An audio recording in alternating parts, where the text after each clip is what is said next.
Hello everyone, welcome back to another episode of कुछ unfiltered बातें by Aawaz the voice. और हमेशा की तरह हम इस बार फिर हाजिर हैं एक बहुत ही स्पेशल गेस्ट के साथ, Jahnavi Sehgal. So she is quite popular for her shayari, for her voice overs and rap. So let us welcome her, Jahnvi Sehgal. Hi Sharika, thank you so much for having me on the show. Thank you so much for coming right from Jaipur and sitting and looking so fresh as well. Yeah. So Jahnvi ji, we just wanted to know how this journey has been started and आपने कैसे शुरुआत करी? Okay, so I started writing around 8 years back. I was 15 that time. I was in 9th, 10th standard. I wrote my first poem for my father when he passed away. So वो भी एक शायर ही थे, बहुत अच्छी अच्छी romantic शायरियाँ करते थे मेरी मम्मी के लिए तो उधर से I think it's in the blood only. So I wrote my first poem for him और पोएम का नाम था portraits at a place. And since then there is no looking back. मैं लिख ही रही हूँ. बीच में मैंने पॉज वगैरह लिया, जैसे 12th स्टैंडर्ड आया तो थोड़ा रुकी. मैं पढ़ाई पे ज़्यादा ध्यान देना पड़ता है.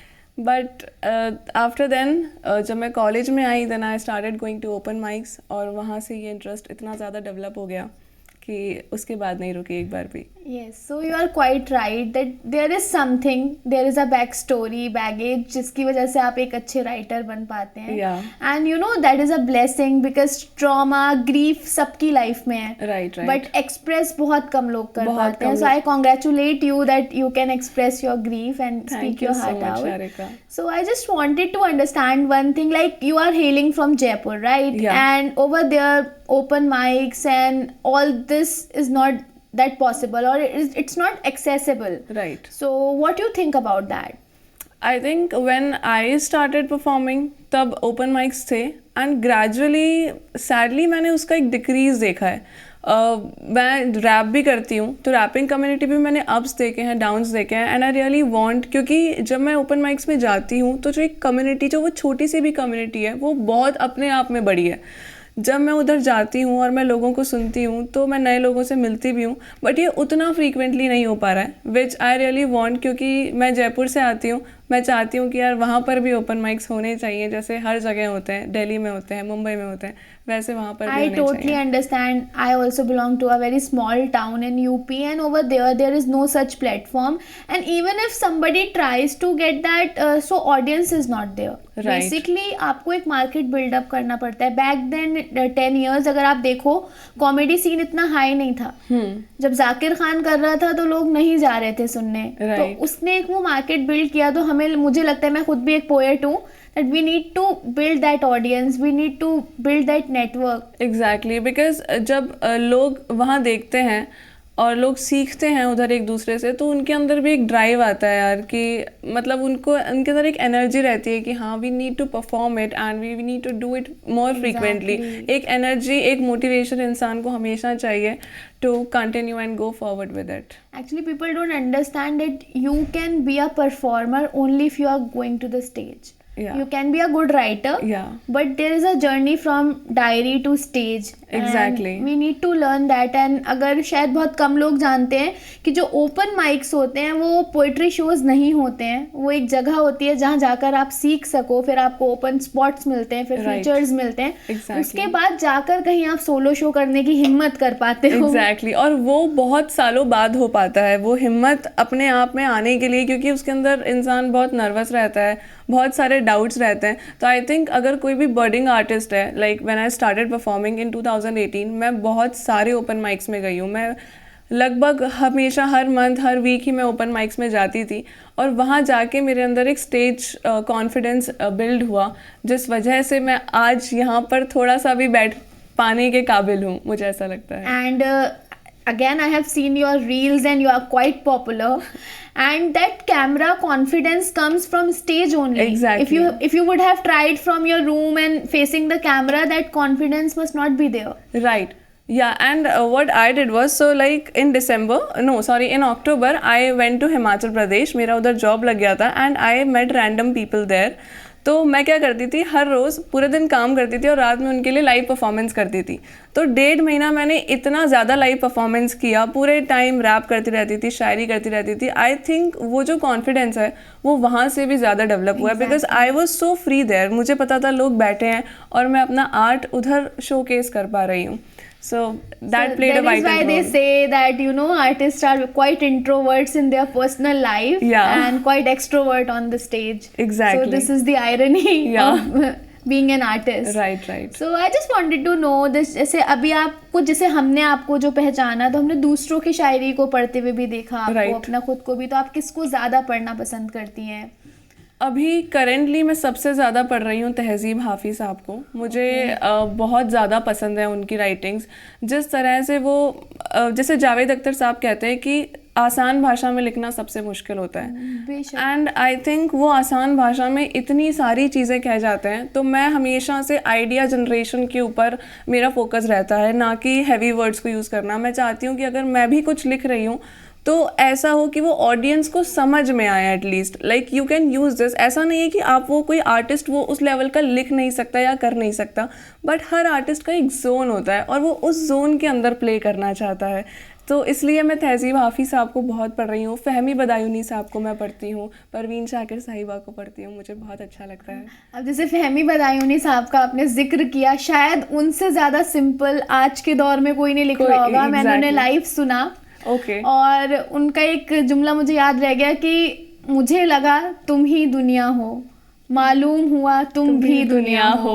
और एक ही लफ्ज़ के हेर फेर से उन्होंने इतनी बड़ी बात कह दी. बिल्कुल बिल्कुल. तो आपने बिल्कुल सही फरमाया कि शायरी में हैवी वर्ड्स, जैसे हम इंग्लिश पे जब सीखी हमने तो लोगों को लगता था कि मतलब कूल वोकैबलरी यूज़ करेंगे, स्लैंग्स यूज़ करेंगे तो हम ज़्यादा एक्सप्रेसिव हो पाएंगे. तो ये सिर्फ एक मिथ है.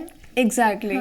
लोगों तक अपनी बात पहुंचाना वो सबसे इम्पॉर्टेंट चीज़ होती है, बिकॉज आज का दौर अगर रील्स वाला दौर है तो वहाँ पे रिलेटेबिलिटी फैक्टर बहुत मैटर करता है. लेकिन अगर आप कोई ऐसा शब्द या ऐसा लफ्ज़ यूज़ कर लो जो ऑडियंस के दिल तक ही नहीं पहुँच रहा, उनके दिमाग तक नहीं पहुँच रहा, उन्हें समझ में नहीं आ रहा है, तो उस चीज़ का कोई मतलब नहीं रह जाता. तो मैंने शुरू से आसान भाषा पे फोकस करके अपनी राइटिंग में जैसे अभी आपने इनिशियली बोला था ना, आपका एक जोन होता है. तो जो लोग मुश्किल लफ्ज़ का भी इस्तेमाल करते हैं, जैसे मैं खुद बहुत उर्दू में लिखती हूँ और मुझे एहसास नहीं होता कि मैंने मुश्किल लफ्ज़ यूज़ कर दिए, because it's my mother tongue. Right. और मेरे घर में वो लफ्ज़ों का अल्फाज इस्तेमाल हो रहे हैं, बचपन से होते आ रहे हैं, तो मेरे लिए बहुत नॉर्मल है. मुझे ख्याल भी उसी में आते हैं. राइट. लेकिन वो सामने वाले के लिए बहुत मुश्किल हो जाता है.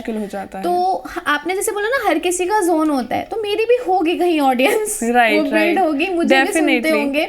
तो जज नहीं कर सकते हम कि क्या सही है क्या गलत है, क्योंकि आर्ट का कोई पैमाना, हर किसी का अपना जोन होता है. जैसे आज अगर मैं हिप हॉप की भी बात करूँ, मैं रैप भी करती हूँ, तो कोई R&B स्टाइल करता है, कोई एग्रेसिव स्टाइल करता है. अब मेरी जो ऑडियंस है, मैं जिस टोन में रैप करती हूँ वो मुझे बहुत कम ऑडियंस मिलती है, but that is still my zone. वो जब मेरा जोन है और वो मेरा कंफर्ट जोन है वहाँ, because art is freedom.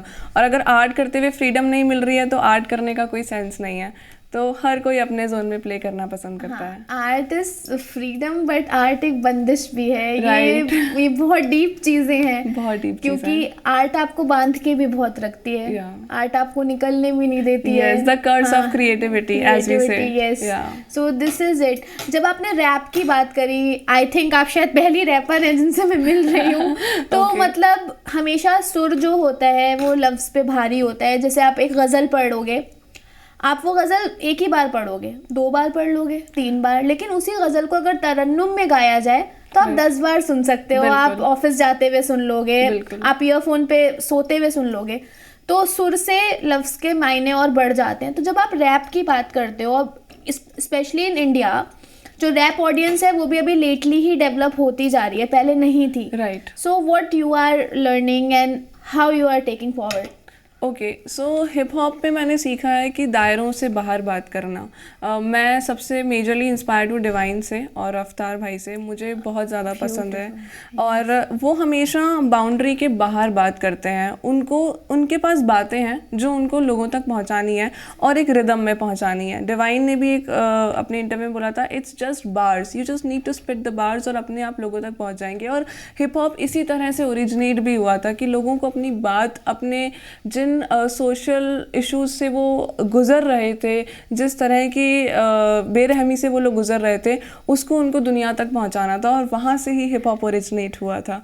So I not even hip hop, आप कोई भी एक आर्टिस्ट बताइए जहानवी, आपने देखा है कि उसकी लाइफ बहुत मुकम्मल हुई हो, उसने ग्रीफ नहीं देखा हो.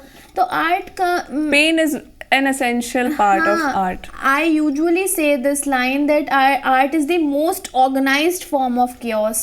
So if you are not chaotic, you cannot be artistic. Exactly. And आप clumsy होगे, आप lost होगे, आपसे आपके आसपास के लोग परेशान होंगे, यकीनन होंगे, अगर आप एक अच्छे आर्टिस्ट हो. Right. एंड जैसे कि आपने बोला कि मेरी ऑडियंस कम है, तो इसमें मैं ये बोलूँगी कि an artist should not change according to their audience, rather they should find their audience. Exactly. And it will take time. Right. Else you will lose your individuality and essence खत्म. Essence खत्म हो जाता है. In fact जैसे क्योंकि एक artist जब start करता है तब उसके पास ऑडियंस नहीं होती, बट जैसे जैसे वो ग्रो करता है, जब वो खुद को पहचानता है तो लोग भी उसको पहचान लेते हैं. Exactly. तो ये बहुत खूबसूरत सफ़र होता है कि आप कहानी लिखते हो, आप वो कहानी स्टेज पे जाकर सुनाने लगते हो, आप दो लोगों के आंखों में आंसू देखते हो, तो आपको लगता है ये मेरी कहानी नहीं है तो सबकी कहानी है. Right. उससे आपको जो सब्र और जो करेज आ जाता है, it keeps you moving. Exactly, totally. So अब आप थोड़ा सा पीछे चलते हैं, जानते हैं कि रिवाइंड करते हैं लाइफ में, मतलब आपका बचपन कैसा रहा.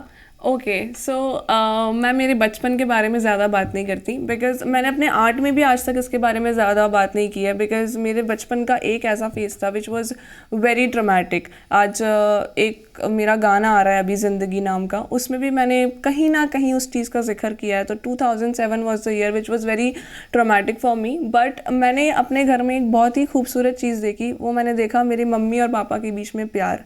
जब मैंने वो चीज़ देखी तो मैं रोमांस के बारे में समझी. मैं समझी कि प्यार कितना इंपॉर्टेंट होता है. अगर मेरी ग्रोथ के टाइम पर मुझे मेरे घर में वो प्यार वाला इन्वायरमेंट नहीं मिलता तो शायद मैं लव को कभी समझ नहीं पाती, क्योंकि लव का तो कोई डेफिनेशन नहीं होता. लव इज़ द एक्सपीरियंस जो या तो आप खुद करते हो या आप अपने आसपास वालों में देखते हो. तो मैं बहुत ग्रेटफुल हूँ कि मेरे पेरेंट्स के बीच में प्यार था. मैंने बहुत प्यार वाला एनवायरनमेंट देखा, चाहे कितना भी ट्रॉमा आया हो. बचपन चाइल्डहुड ट्रॉमा होता है, ग्रोथ का ट्रॉमा होता है, लेकिन सबको मिलाकर जब प्यार आ जाता है ना, वो किसी की और फैमिली का जो प्यार होता है वो सबसे इम्पॉर्टेंट होता है. उनके बीच में जब प्यार देखती थी तो मैं संतुष्ट रहती थी. I was always satisfied. क्योंकि love is an emotion and love is an illusion also. Exactly. So if you have felt it, you can say that okay ये प्यार है, और नहीं है तो फिर it's an illusion. Exactly. So you said it rightly, because everybody has not experienced love and maybe they will never experience it. Yeah. तो it totally your and luck. it comes in different forms. मतलब हर stage पे मैंने देखा है life में कि मेरे लिए प्यार की डेफिनेशन बदलती है. चाहे मैं एक दोस्त से जिस तरह का प्यार करती हूँ, मैं अपने दूसरे दोस्त से बिल्कुल अलग तरह का प्यार करती हूँ, और मैं हर एक चीज़ से प्यार करती हूँ. लाइक इन जनरली अगर आप लव के साथ रहने लग जाओ तो ज़िंदगी बहुत खूबसूरत है. तो इसमें मैं एक चीज़ कहूँगी, लेकिन हम तमाम लोगों से प्यार करने के बाद भी खुद से प्यार नहीं करते हैं. राइट. तो मैंने ये सीखा है, like now I will be turning 28. Okay. So in so many years I have learned one thing: if you are loving yourself, then only you can impart it. Right. Else you don't know what love is. Right. And हम सब अपने आप को शायद सबसे बाद में रखते हैं. Exactly. ऐसा होता है. बट आई थिंक, और अभी जैसे सोशल मीडिया पे सेल्फ लव को लेकर भी बहुत अवेयरनेस है. खुद से प्यार करना मुश्किल है, पर खुद से प्यार करना बहुत ज़रूरी है. नहीं करते तो सब बिगड़ जाता है, सारे रिश्ते बिगड़ जाते हैं. एक फाइन लाइन रखनी है, वो सेल्फ ऑब्सेशन नहीं होना चाहिए, सेल्फ ऑब्सेशन सेल्फ लव होना चाहिए. exactly. वो सेल्फिशनेस नहीं होनी चाहिए, बट सेल्फलेसनेस भी नहीं होनी चाहिए. Right. तो these things are never taught in our school. Actually जो हमारी प्रोग्रामिंग है बचपन से, वो बहुत गलत है. बहुत ज़्यादा गलत. जो सेल्फलेस वुमेन है उसको बहुत ग्लोरीफाई किया गया है. Right. तो जब लड़की बड़ी होती है तो उसको लगता है कि मुझे अपनी प्रायोरिटीज़ को पीछे करके ही चलना है, तभी मैं एक अच्छी वुमेन बन पाऊंगी. Exactly. And even growing up I think I am lucky enough कि अगर मैं, मतलब मेरे घर पे पता है सबको कि मैं रैप करती हूँ. और रैप के लिए एक ये जनरल सा डिस्कशन है कि रैप जो है it's not a good side of music. But जिस तरह के हिप हॉप्स को मैं देखती हुई आई हूँ, जहाँ से मैं आती हूँ, मेरे को मेरी मम्मा ने बोला कि तू रैप शुरू कर. I was not confident enough. और इनफैक्ट जो मेरे रिलेटिव्स भी हैं, they are also very supportive about it. But still, जैसे अगर नेबर्स की बात करें तो व्हेन आई से देम कि हाँ आई एम अ रैपर, तो पहले तो वो मुझे देखते हैं ऊपर से नीचे तक कि ये क्या बोल रही है, कैसे कर सकती है ये ऐसा. या फिर आसपास के लोग भी बोल देते हैं. Second question must be, are you earning? Yes, that is a major. मतलब मेरी मम्मी नहीं पूछती मुझसे, मेरे रिलेटिव्स नहीं पूछते, लेकिन बहुत सारे ऐसे लोग होते हैं जो इस चीज़ पे क्वेश्चन करते हैं. And I choose to stay quiet. मुझे आपसे कुछ ना कहना ही मेरी समझदारी है, उसी चीज़ पे मैं रहती हूँ. मैं कुछ नहीं बोलती हूँ. आई एम लाइक कि मुझे अपना काम करते रहना है, जिस दिन जो होना होगा वो हो जाएगा. Exactly, because I also write, and when I started poetry, so now I usually get paid gigs. Initially I was doing it for free, right, or for learning maybe, because why would someone pay you for an open mic? Exactly, because you are not that good. Nobody right, is coming to listen to you. Totally. In open mic, if 10 people are there, 9 are for their recordings only, right. You know, being an open artist, mic is sort of an internship. Yeah. With that unpaid internship होती है वो एक, और वहाँ बहुत कुछ सीखते हो ओपन माइक्स में. क्योंकि जब आप खुद तो परफॉर्म कर ही रहे हो, लेकिन आप 10 और जनों को सोच रहे हो, समझ रहे हो, और उनके क्या ख्याल रहते हैं, वो किस तरह से लफ्ज़ों में अपनी बात पर होते हैं, उस चीज़ को समझना भी बहुत ज़रूरी. सुनना और पढ़ना लिखने के लिए बहुत ज़रूरी है. कभी कभी मैं जाती हूँ, मैं कुछ एक तरीका लिखा होता है, मैंने साइड ए लिखी होती है, सामने वाले ने उसी चीज़ को साइड बी लिख दी होती है, एंड यू थिंक कि ओके ख्याल बिल्कुल सेम है, लेकिन बहुत ही अलग तरीके बोलने से का तरीका, लिखने का तरीका एकदम अलग होता है. हाँ. तो सेकेंडली मैं आपसे ये पूछना चाहूँगी कि have you ever released any video, any rap video or something like that? Yeah, so I released my first proper music video in like 3 years back only. तो उस गाने का नाम कुरुक्षेत्र है, और आई think that was the first ever song जिसको लिखकर मुझे अल्टीमेट लेवल ऑफ सेटिस्फैक्शन मिला था. उसके शूट पे भी मैंने बहुत एलिमेंट्स डाले थे उसके वीडियो में. 3 दिन में वो शूट ख़त्म हुआ था पूरा. I was very satisfied. और उसके बाद भी मैंने 5-6 म्यूज़िक वीडियोज़ निकाले हैं. प्लस मोस्टली मैं क्या करती थी कि फ्री वर्सेस डालती थी इंस्टाग्राम पे. Like I use to play the beat, सामने फ़ोन रखा, and I use to start rapping. Instagram पे रैप कॉम्पिटिशन्स होते थे, उसमें मैंने बहुत बार पार्टिसिपेट किया है. I just loved doing it. Exactly. A rapper is always a writer. Right. As far as I it's have rhythm seen, and poetry. It's rhythm and poetry. So yeah, it's a bonus, I can say. Totally. It's a bonus that if you can just give a rhythm to your words. Right. And आप wrapping में किसी और की शायरी भी use कर सकते हो? लोग करते हैं, मैंने ऐसे रैपर्स को सुना है. अभी मेरे को नहीं लगता कि नाम लेना सही रहेगा, but I have seen people doing it. But what you can do it, if you are doing it, you can put the credits in the description box only, because rap में तो आप क्रेडिट कैसे दे पाओगे. Even on Instagram अगर मैं किसी का शायरी बोल रही हूँ तो मैं वीडियो में ऊपर डाल देती हूँ, जैसे व्हेन तहजीब हाफिज सेड और when John Elia said.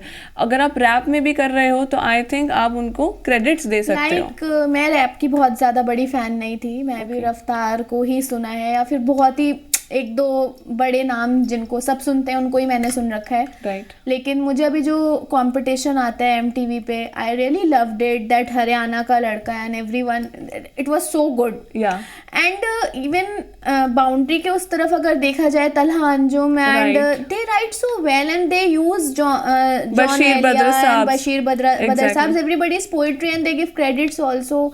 And वो एकदम चेंज वे होता है. Even one rapper is there, Sunny Khan Durrani, and हिजला Hasil, and Hasil was mind blowing. Like even a poet can not describe that thing. एक आज़ाद नज्म को उन्होंने बीट दे दिया, कोई भी लाइन रिपीट नहीं हो रही है, but it is also in rhythm. So yeah every form of art is beautiful. Yes, art in all forms, art in general is beautiful. Art, because art is. I was coming to there only, that tattoo over there, so it can remind you every time. I think this is the only and the most meaningful tattoo I have on my body. मेरे और भी 2-3 tattoos हैं, but ये वाला मेरे सबसे ज़्यादा करीब है. And it will not change. One comedian made dal makhni Upmanyu, and when somebody asked him that why it is so because he said कि for dal makhani my love will not change. क्या ही change हो जाएगा? Exactly. Same with the art. Yeah. It will not change. Exactly. And I am also I'm a big fan of tattoos. मैं सोचती मैंने पहला tattoo ये क्यों नहीं कराया, इतने टाइम बाद जाके ये क्यों कराया. But you learn. I you learned. evolve as जब a मुझे person. लगा कि हाँ now is the time, जब मुझे ऐसा लगता है कि मैं आर्ट अभी थोड़े टाइम पहले 1-2 महीने पहले ही करवाया है. 8 साल हो गए मुझे आर्ट करते करते. अब तो बिल्कुल देखना ही नहीं है पीछे मुड़ के. तो अब इसको रख लो अपने पास. देखना भी नहीं चाहिए. और मुझे ये लगता है अगर आर्टिस्ट के माइंड में ये चीज़ क्लियर है कि सफ़र लंबा है, राइट, और पैसे के पीछे नहीं भागना है, व्यूज़ के पीछे नहीं भागना है, तो I think that clarity is there in you. So obviously you will work harder. And because आजकल क्या प्रॉब्लम हो रही है, हम लोगों ने ओपन माइक का एक पार्ट तो डिस्कस किया that people go and people learn, but another thing is there anyone who can just jot down something, they think that they are writers and they think कि बस हम viral होना रह गए हैं, हमें तो सब कुछ आता है. एग्जैक्टली. बट अगर अपन बात करें जैसे एल्गोरिदम वगैरह, बहुत ज़रूरी है अगर आप वायरल वगैरह भी होना चाहते हो. 1 साल से मैं वीडियोस बना रही हूँ, मैंने दिन के 5-5 वीडियोस भी डाले हैं, तब जाके कहीं ना कहीं एल्गोरिदम में आता है अकाउंट. और उस प्रोसेस में भी मैं बहुत सीखी हूँ. आज जब मैं 1 साल पहले के वीडियोस देखती हूँ तो उसमें और आज की वीडियोस में मेरे को मेरी आवाज़ तक में फ़र्क लगता है, मेरे को मेरे बोलने के तरीके में फ़र्क लगता है. तो और एक मेरे बहुत ख़ास मित्र हैं, उन्होंने मुझे चीज़ बोली कि जानवी, लोग वजह के लिए करते हैं चीज़ें. अगर आप बेवजह कर रहे हो, बिना किसी वजह के, आपका इसमें इतना प्यार है, तो ये तो आपको ज़रूर कुछ ना कुछ ला के देगा. तो आप करते जाओ, बस रुकना मत. और ऐसा मोटिवेशन जब थोड़े समय पे थोड़े लोगों से मिलता है ना, तो अच्छा लगता है. इवन बैक देन मैंने भी बहुत साल से शुरू नहीं किया. लिखती तो मैं अभी क्लास 9 से हूँ. तो back then 1 year people used to ask me what is your next step. I was not knowing at all. कुछ नहीं पता कहाँ जाना है, क्या करना है, बस कर रहे हैं. ओपन माइक से आपको कुरेटेड शोज के ऑप्शन, खुद लोग आपको अप्रोच करते हैं. Even I don't have good followers, but at least जो लोग पढ़ते हैं, जो जानते हैं, तो उन्हें पता है कि मैं कैसे लिख रही हूँ. तो फिर कब कुरेटेड शोज आने लगे, कब टिकटेड शोज किया. वैलेंटाइन डे पे भी back then we had a very good show. So every special day now, women's day last year I had 3 shows all sold out. So these things happen gradually when you believe in yourself. Exactly. And आप इतने सारे, now I have so many friends जिनसे मैं सिर्फ art या music की वजह से कनेक्टेड हूँ. अगर मैं उनसे उस वजह से नहीं होती तो शायद कोई वो दोस्त होते ही नहीं मेरे. वो किस कोने में होते, मैं किस कोने में होती. आई एम सो ग्रेटफुल कि आर्ट की वजह से लोग जुड़ पाते हैं, उनके पास एक जरिया होता है बात करने का, जुड़े रहने का. And when two like-minded people sit like I am sitting, I am learning a lot from you, and maybe I'll go and I'll write something. Right. Because आप सीखते हो, आप conversation में age doesn't matter, बायोलॉजिकल आप उनके कुछ लगते हो नहीं लगते हो, but it is just the mindset. Exactly. If that match, इसी को आजकल शायद आप लोग जेनजीज हो तो वो वाइब्स बोलते हो, vibes are matching. Vibes. Yeah. So this is all the best for your future and you are doing impeccably well. Thank you so much, Sharika, and thank you so much आपने मुझे यहाँ बुलाया. I feel so honored and I feel so grateful. Because people generally call those who are already established, but we believe that those who are in a process, exactly, those who are budding artists, we wanted to know that journey only, right, so that when they are reaching the zenith we should know, okay, we are watching them from right exactly there. अगर किसी ने कुछ शुरू करने की भी हिम्मत की है और इतने टाइम से वो अगर कंसिस्टेंटली कर रहा है, मतलब कुछ तो बात है, कुछ तो स्पार्क है. Yes. So any future plans or anything which you wanted to announce through our medium? या अभी कुछ गाने आ रहे हैं मेरे, और वो बहुत ज़्यादा लाइक बैक टू बैक ही आ रहे हैं. इनफैक्ट अभी भी मैं जस्ट जाने ही वाली हूँ प्रोड्यूसर के पास ही. कुछ रिकॉर्डिंग्स भी हैं, प्लस मैंने नज़में भी लिखना शुरू किया है, तो वो नज़में भी मैं प्लान कर रही हूँ अपने यूट्यूब के लिए. काफ़ी कुछ है आने, बस लिखते रहना है. प्लान तो यही है, कुछ आए ना आए क्रिएट करते रहना है, चाहे वो डले ना डले. बिकॉज एक रैपर है, वो बोलती है you can still be a star without being in a star position. और ये बात मुझे बहुत ज़्यादा अच्छी लगती है. अगर आपको कोई पढ़ नहीं रहा, सुन नहीं रहा, देख नहीं रहा, और आप आर्ट कर रहे हो, तो आप आर्टिस्ट हो. कोई दुनिया आपको नहीं बताएगी कि आप आर्टिस्ट हो या नहीं. जब नहीं हो, जब आपके टिकट बिक रहे हैं, कुछ हो रहा है. जॉन एलिया की कितनी डायरीज ऐसी हैं जिन्होंने खुद जला दी, किसी ने नहीं पढ़ी। राइट। आप फहमी बदायूनी का नाम ले रही थी, क्या उन्होंने अभी लिखना शुरू किया है जब से इंस्टाग्राम? बहुत सालों से। अमूमन लोग उन्हें इंस्टाग्राम से जानते हैं, पहले से नहीं जानते। Right. या कोई भी आप उठा के देख लें जिन्हें एल्गोरिदम ने प्रमोट किया, तो वो एल्गोरिदम से पहले भी लिख रहे थे और बाद में भी लिखेंगे, और वो लिखते रहेंगे चाहे एल्गोरिदम उनका साथ दे या नहीं दे, बिकॉज यही एक आर्टिस्ट की ट्रू पहचान होती है कि कोई सुने या ना सुने, चाहे एक बंदा हो ऑडियंस में या 1000 लोग हो, वो वैसे ही परफॉर्म करेगा जैसे वो करता है। बहुत खुशी होती है क्योंकि ऐसी सोच बहुत कम लोगों की होती है। लोग वायरल्स के पीछे कमर्शियल करने के चक्कर में एसेंस लूज कर जाते हैं। Exactly, which is very wrong. Yeah you should always stay true to your roots, I think. And we are awaiting for your video. Thank you so much. Good luck Sharika. to you. Thank you so much for coming. Thank you, Sharika. See you very soon. Yeah, sure. See you. So friends, that's all for today's episode. See you next time with another guest. Thank you.